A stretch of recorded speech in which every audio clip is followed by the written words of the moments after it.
the power of our thoughts and how discovering this helped me break free of limiting beliefs and self-sabotaging patterns, and how I use this with all of my clients, with all of my students. It's really that mindset shift that is going to make all the difference in your self-development journey. Let's get into it.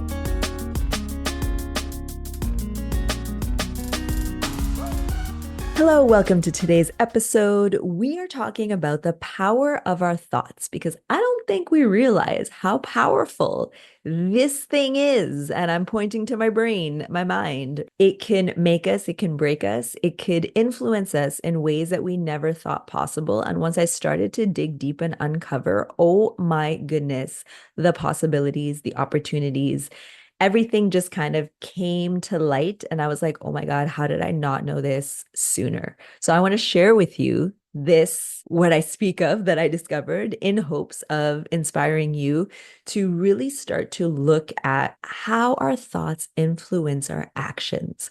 And there's definitely a step-by-step process there. I'm going to share with you how to actually start applying certain tools to get out of your head, to get into motion, and to help you move forward in the right direction. So first, to understand the power of our thoughts, I want to give you a few examples by using myself. So here's a little story about me. I grew up a dancer, a dreamer, a creative, an artist, often misunderstood just because I was different. And I made myself conform to fit into a box that society tells us you need to do. Meaning, I was an obedient child, I was straight A student, I did all the things I thought I needed to do, checked all the boxes, went through all of my education, higher education, got my bachelor's degree, got a good job. There's steps that we are conditioned to want to take because that's what society says you need to do. So I did all that. And I was fine, right? Like I didn't feel at any point that I was not following my path. It was just kind of like, well, you know what? If anything, I didn't even consider that that was up for debate. So I was just living my life like everybody else around me was living their life, and cool, let's go. I still was dancing, and I feel like that kept my artistic side inspired. So if I didn't have dance, we might be telling a different story, but dance was there throughout my life. So that was my way to express myself, to really feed into my passion while I was on that straight road, that straight path to what everyone says is success. And so I reached that success. I had a wonderful job, high paying, high responsibility, secure, certain, all of the things that you need to have once you become an adult and have a successful career. I had it. And it was wonderful because I spent 10 years growing as a advertising executive into a client director. I learned, I traveled, I worked with some of the biggest global beauty brands. I was really at the top of my game, but something within me felt disconnected. Something within me, and I didn't want to believe it, but something within me was saying this is not right for you anymore. Maybe it was because I wasn't able to dance as much, so I felt disconnected from that artistic side. But being in an advertising agency, I appreciated the creative aspect of it. And I was often working with the creatives. I would write the briefs and then go and brief the creative team and then do the follow-ups with them to make sure that the project was advancing visually as we had intended. I was kind of the middleman, right? So I was the eyes of the client in front of the creatives, and I was the eyes of the creative in front of the client. So I would often present the creative work to the clients. So there was a lot of back and forth. Maybe that's what drained me because it was quite an intense job. I needed to make sure everybody was happy. And here comes the people-pleasing tendencies because my job was literally to please people. I had to please the client on behalf of the creatives and the agency, and I had to please the creative team on behalf of the clients. There was a lot of negotiations. There was a lot of push and pull. There was a lot of blame Sab because she's in the middle. So maybe that's what contributed to my eventual burnout, my feeling of exhaustion. But there was still that disconnect of, you know what? I outgrew the job. And it took me so long to just be okay with that because the thoughts, and here's the power of your thoughts, the thoughts in my mind were, if I wasn't an advertising executive, who would I be? Tying my identity to my career, right? So how many of us do that?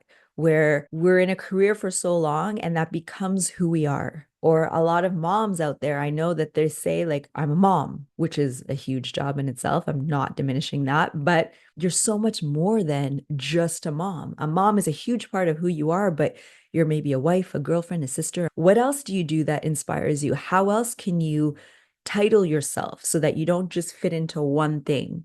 Because once that one thing is no longer there, like me, I was advertising Sab. And once you remove advertising, what is Sab all by herself? The thoughts that I had to fight were I'm nothing if I'm not in advertising. So the limiting belief that I had was that I couldn't do anything else. Advertising was all I knew.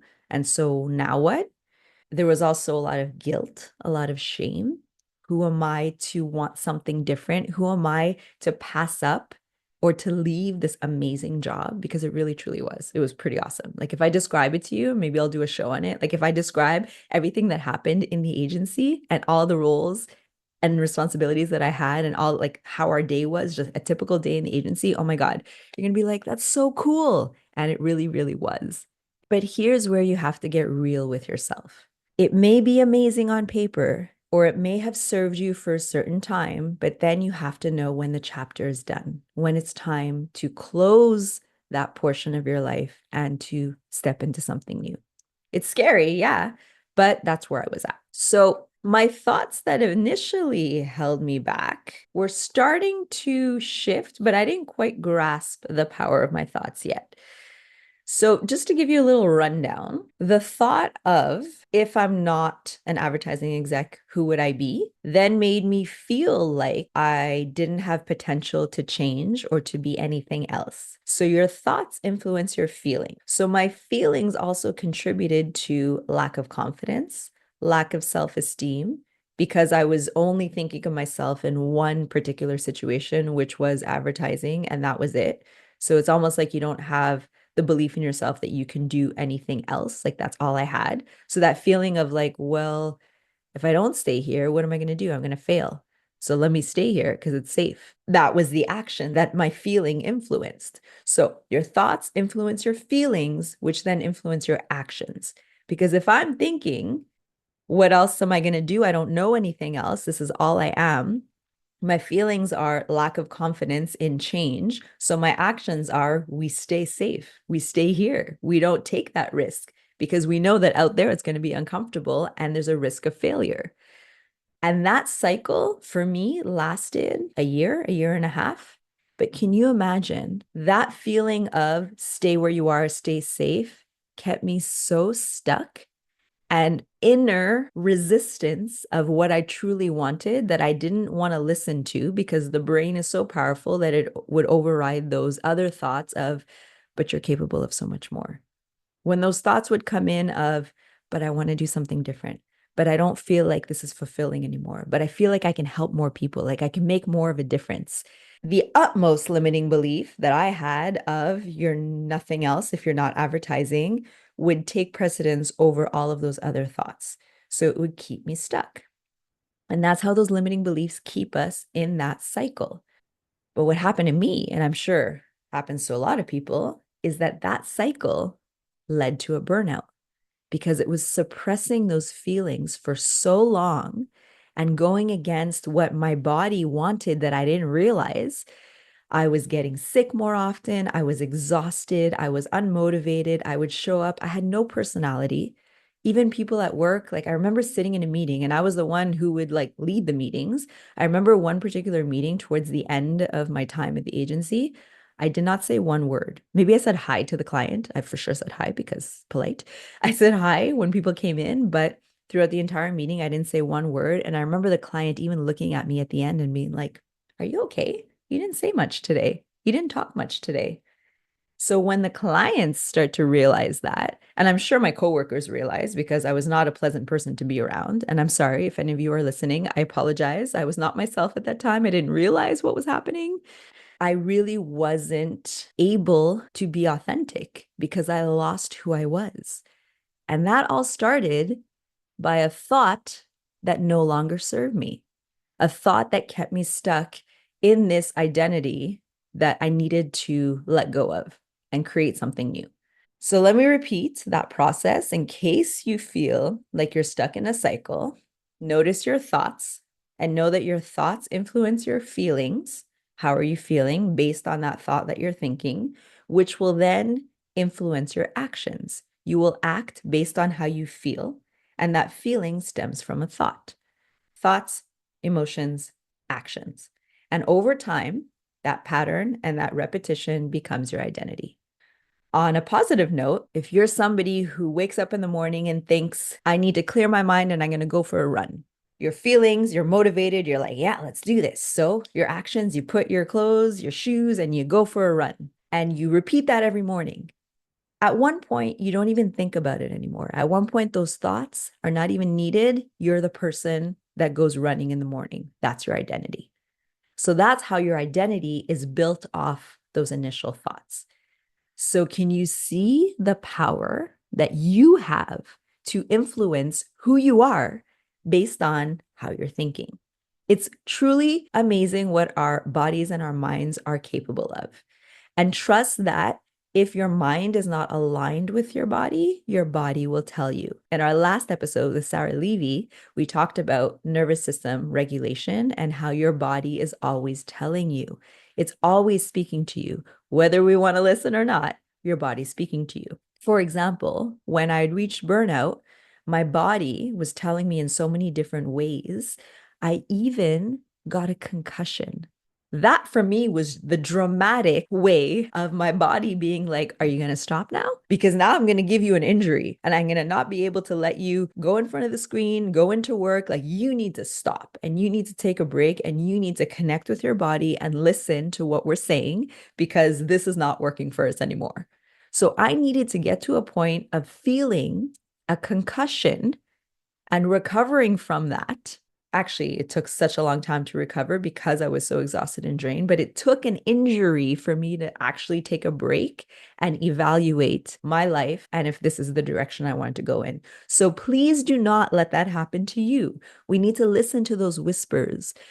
The intuition, the gut, everything is connected. So listen to those little whispers. Is it a feeling of, ooh, this doesn't feel quite right anymore, or I don't feel at ease anymore when I'm in the boardroom or when I'm going to this meeting. There's a certain job that I had recently that I started feeling that again of the anxiety. I had to give myself a pep talk every time I was about to go to that job.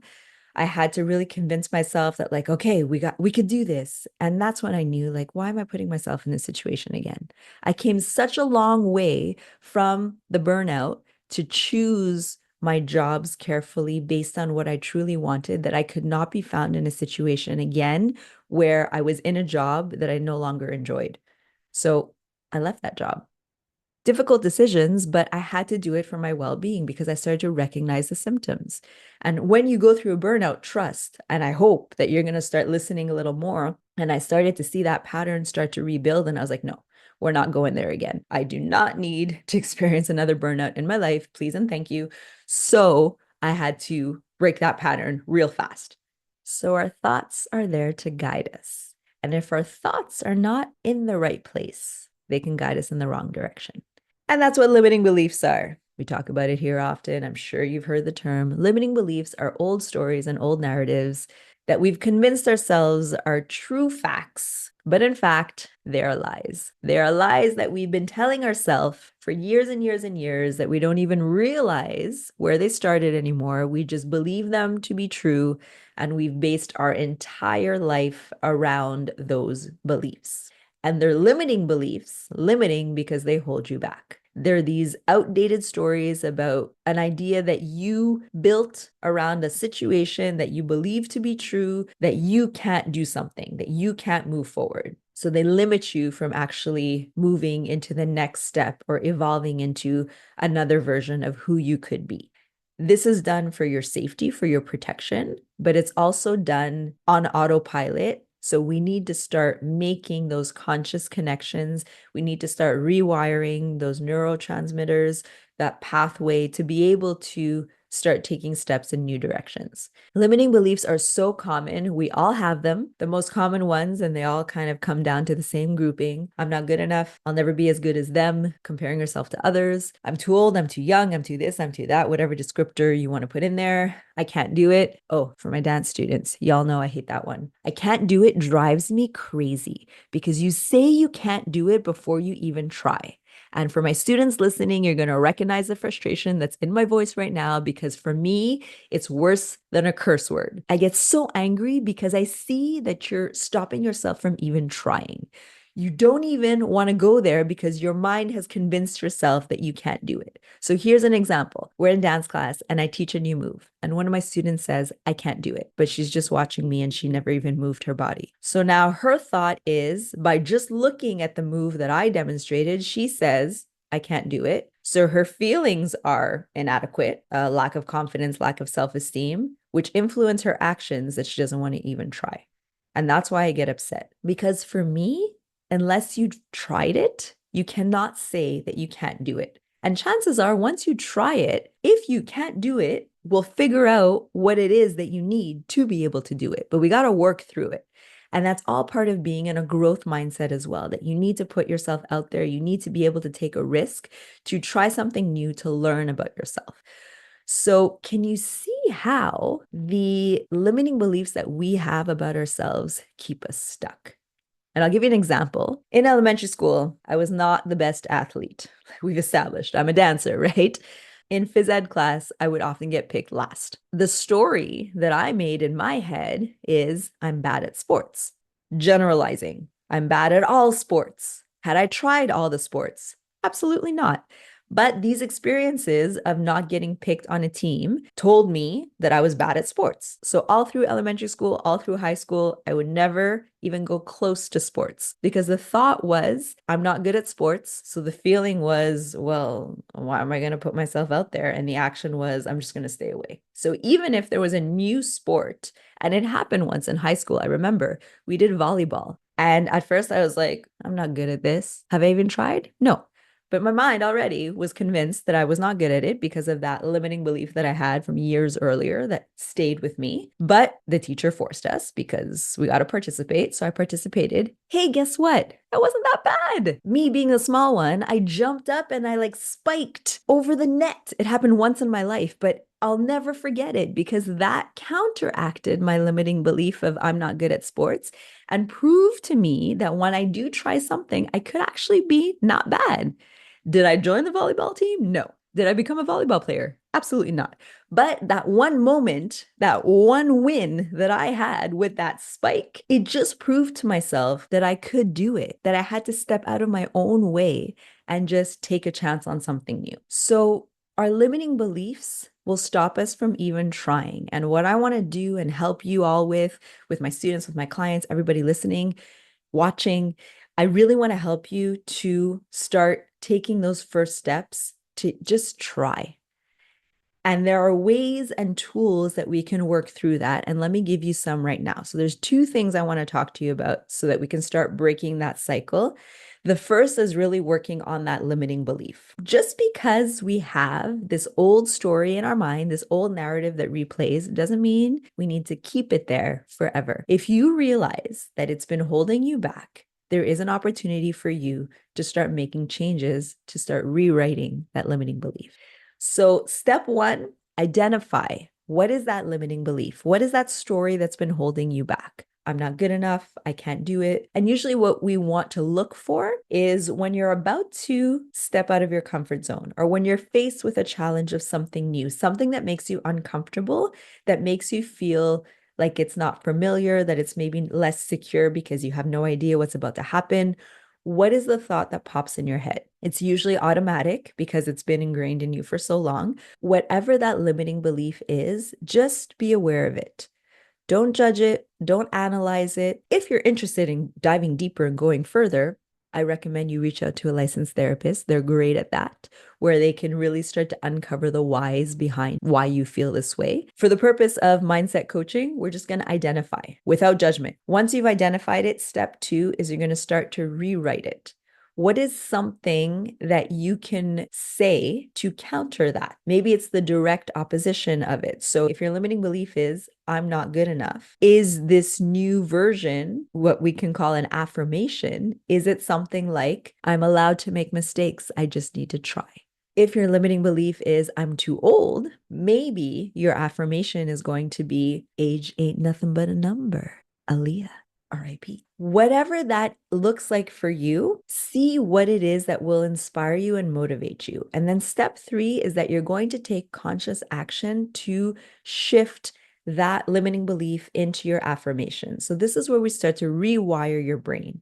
And as we know, the brain is so powerful. It has so many different pathways and connections. Those neurotransmitters are always working, always firing. And what ends up happening with your limiting beliefs is those associations have already been made. That's why you go on autopilot. So when you think of, I'm not good enough, it happens automatically because of those associations that you've made to times in your life that you were not good enough or you believe that you were not good enough. Whether that was true or not, doesn't matter. If your brain believes it, you're right. So that's another thing too. We have to realize our brain is always believing what we're thinking without the facts. So you need to come with the facts to start rewiring. So you need to come to your brain and actively say, disassociate, I'm not good enough from trying something new. And instead, when you're faced with something new and something that's out of your comfort zone, you're going to shift that belief and say, let's just give it a shot. I'm human, I'm allowed to make mistakes, and I will learn. And over time, the more you practice that, the more you start making new associations to that same situation that once held you back, but now you're actually actively trying and saying something different when you're faced with it. Those new neural pathways and connections will be formed. And then that becomes your autopilot. So we can't undo what we've already established, but we can create new pathways. And the more we use those pathways, the more they will be present in our day-to-day thinking. So that's how autopilot works. Whereas if you can imagine, there are so many neurotransmitters in your brain that are firing at the same time. And once a connection is made, it makes a pathway. And those pathways are always working to eventually go into an autopilot mode. So we don't always have to be using our brain in an active way.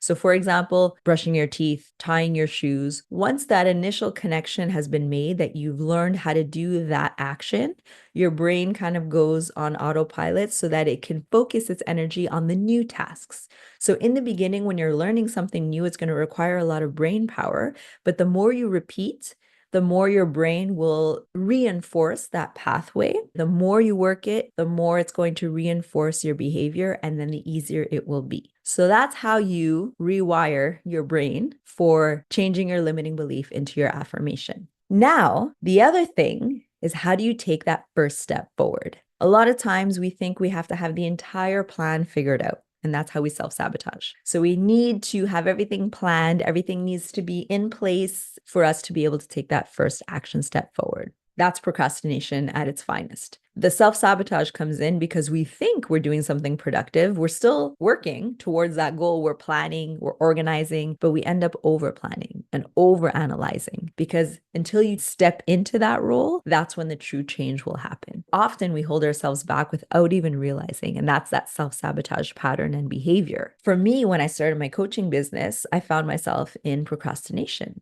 in perfectionism. I was trying to line everything up perfectly before I actually launched my company. I needed to have all the knowledge, do all the things, get my website, get this, get that, until someone very wise told me, you just got to take the leap.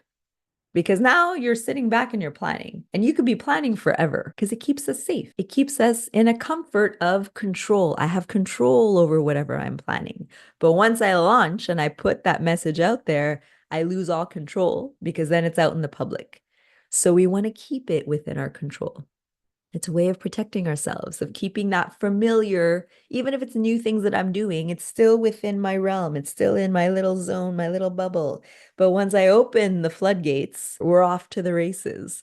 Understandable that sometimes we feel hindered by that. We feel scared to really release and put ourselves out there. And that's where the self-sabotage comes in. My best advice, and it happened with so many of my clients, the best advice I can give on someone who wants to do something new and they're not quite sure where to start or what to do, or maybe they're overwhelmed by the process because they don't know the process, which is normal because you're doing something new. So you're not expected to know the process. You need to kind of figure it out along the way. My best guidance is, what is that first step that you can take?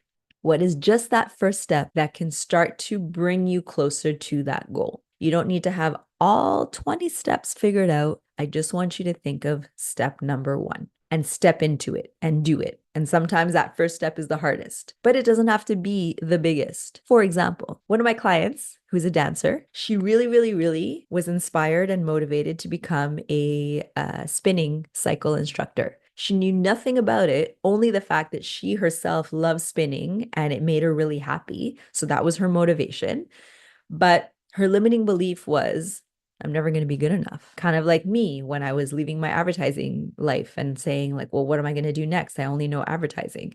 P.S. I did go back into dance, and that's where I found my way. So going back to something that you love, if ever you're in a situation where you're like, I want to leave my career, I want to leave my job, I want to try something new, but I don't know where I'm going, go back to your roots, go back to a place that makes you happy.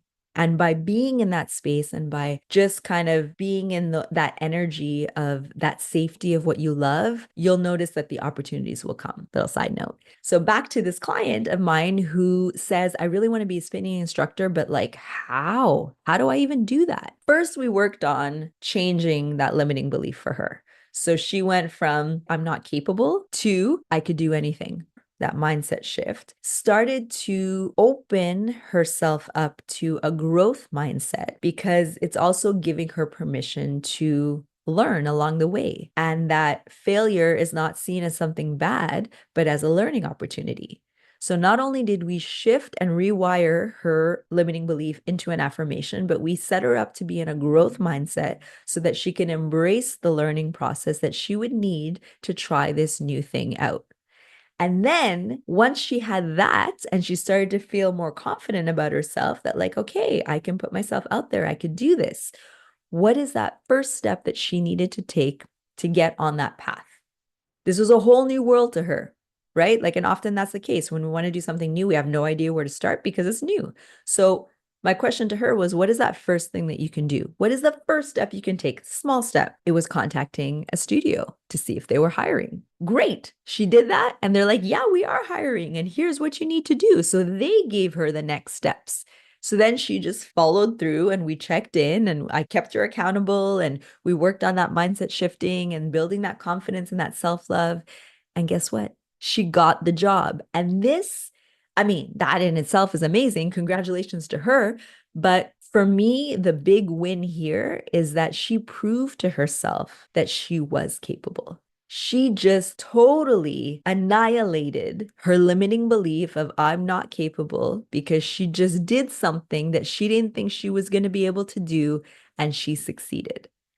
And these are the steps and the shifts that we need to be doing to start to show ourselves that we can actually go for what we want and that we can succeed. And there's a learning process, but this is what builds confidence. It's the trying something new. It's the putting yourself out there. And then when you do get closer or when you succeed at it, then you're reinforcing that you can do the hard things. And that's how I love to explain building confidence. Because before that, you might not have confidence in yourself because you're like, I'm not capable. I can't do this. I've never done it before. But then when you actually take a chance, you take the risk, there's courage that's needed there too. You need to put yourself out there. And what is that first step that you can do? Every time you take that step forward, the next one, it will always get a little bit easier as you're going through, because you have that confidence that's propelling you forward, that's keeping you motivated to keep going. So I'm going to ask you the question. What is that first step that you can take to bring yourself closer to the goal that you want?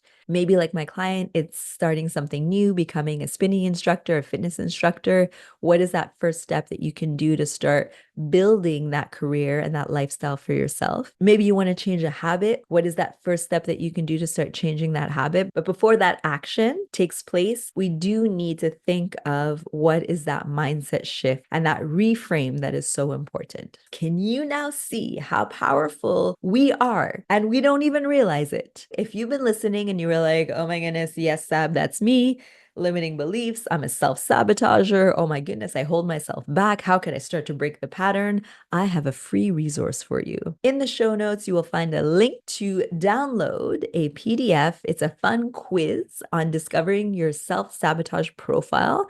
I love talking about self-sabotaging because it was so enlightening to me. As I mentioned earlier, I didn't even realize that my over planning was in fact procrastination. And then that was a self-sabotage behavior. And then in that guide, depending on the profile that you receive, a little bit of information about what that means and how you can start to break free. So what is that first step that you can take to start breaking that self-sabotage cycle? So that gift is available for you in the show notes. And if you do take the quiz, let me know what's your profile. I'm curious to know. And if ever you want to start unpacking that together, I'm always here for you to coach you through. That is the core of the work that I do. It's helping you get clear on what is holding you back. What do we need to change to start moving forward and then doing it? I hold you accountable and we move forward together, and then I let you fly.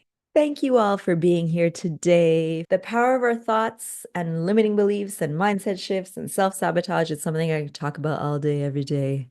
So I may be back with a part 2 on self-sabotage because that's fun. And I believe I have done an episode, maybe in season 1, about self-sabotage, 1 or 2, proof that I love talking about this stuff. So go back and listen to that. And I have some great stuff in season 1, by the way. Season 1, I really went through all of the different components and topics when it comes to personal development and growth and healing journeys. So if you're new to the space, I invite you to go back and listen to season 1. There's a lot of juicy stuff in there, and I will definitely be back with more content. Next week, we have a new guest. I can't wait to introduce you to them as we talk about all things mindset shifting and getting into flow. What is one thing that you can do for yourself today to get you out of your head and into that flow state? Is it a mindset shift? Is it a reframe? Is it an action step forward? But I invite you and encourage you to do that for yourself today.